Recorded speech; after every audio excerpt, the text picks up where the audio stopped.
अस्सलाम वालेकुम फ्रेंड्स, इल्मी एकेडमी की तरफ से स्पोकन इंग्लिश से रिलेटेड एक नई वीडियो में खुश आमदीद।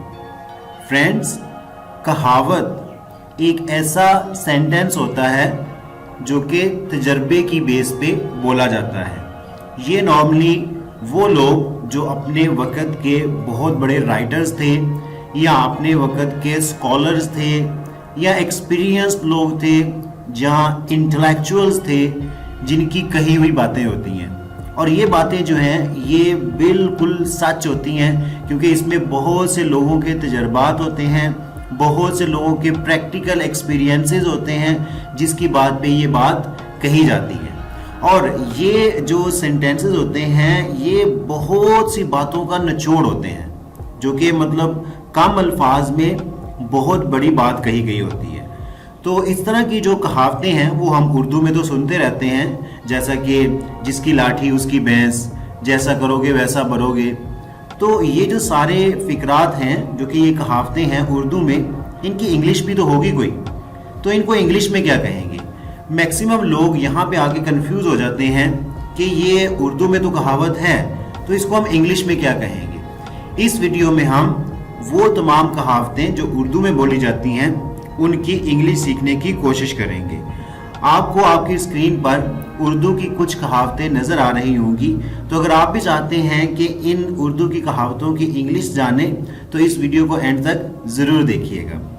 वीडियो शुरू करने से पहले अगर आप हमारे चैनल पर नए हैं तो चैनल को सब्सक्राइब करके बेल नोटिफिकेशन को ऑन कर लें, ताकि इस तरह की हर नई आने वाली वीडियो आप तक टाइम टू टाइम पहुंचती रहे और आप कंटिन्यूसली इंग्लिश सीखते रहें। तो चले वीडियो स्टार्ट करते हैं।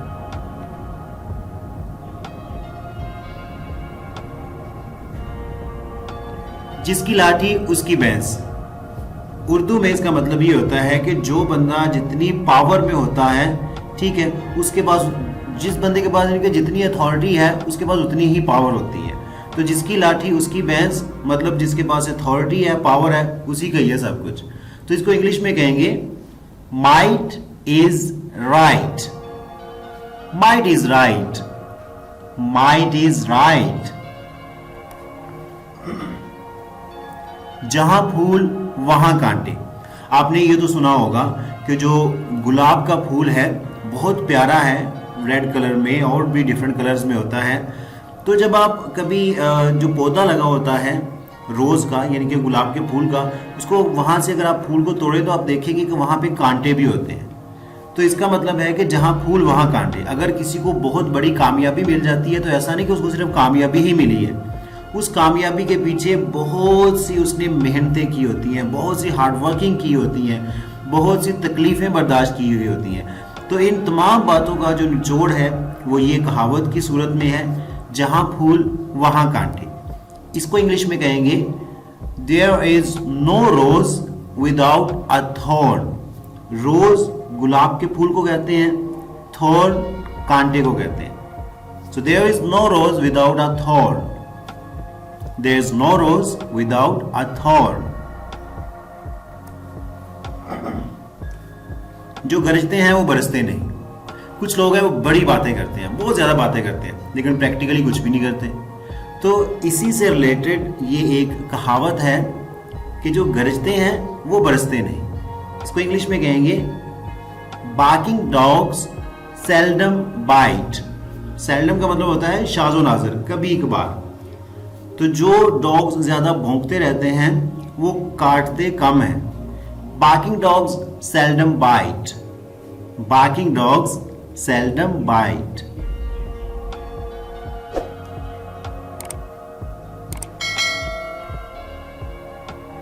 अंगूर खट्टे हैं।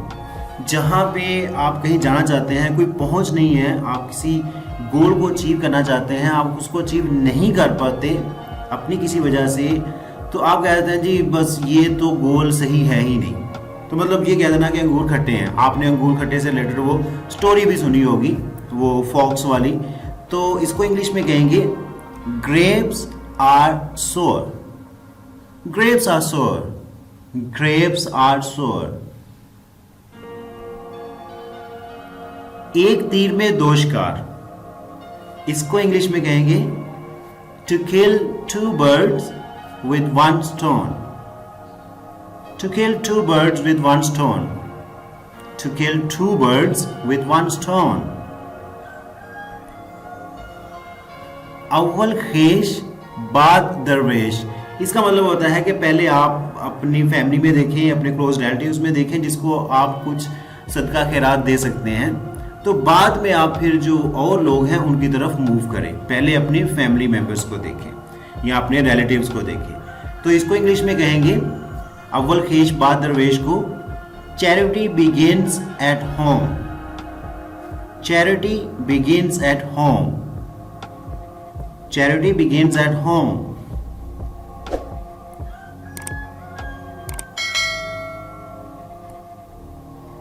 जैसा करोगे वैसा भरोगे। जी, ये तो बिल्कुल रियलिटी है कि जो कुछ आप करोगे उसी तरह का ही आपको रिजल्ट मिलेगा। अगर आप ज़्यादा मेहनत करते हो तो आपको जो कामयाबी है वो भी बहुत अच्छी मिलेगी, बहुत ज़्यादा मिलेगी। और अगर आप कम मेहनत करते हो तो डेफिनेटली आपको फिर कामयाबी भी आपकी मेहनत जितनी ही मिलेगी। तो जैसा करोगे वैसा भरोगे को इंग्लिश में कहते हैं as you sow shall you reap.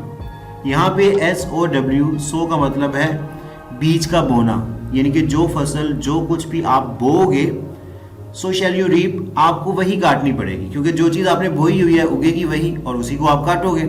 अगर आप अच्छे बीज की कोई फसल बोते हो तो डेफिनेटली फिर फसल भी अच्छी ही होगी। तो इंग्लिश में as you sow shall you reap. As you sow shall you reap. 4 दिन की चांदनी फिर रात अंधेरी। इसको इंग्लिश में कहते हैं beauty has wings and flies away soon. Beauty has wings and flies away soon.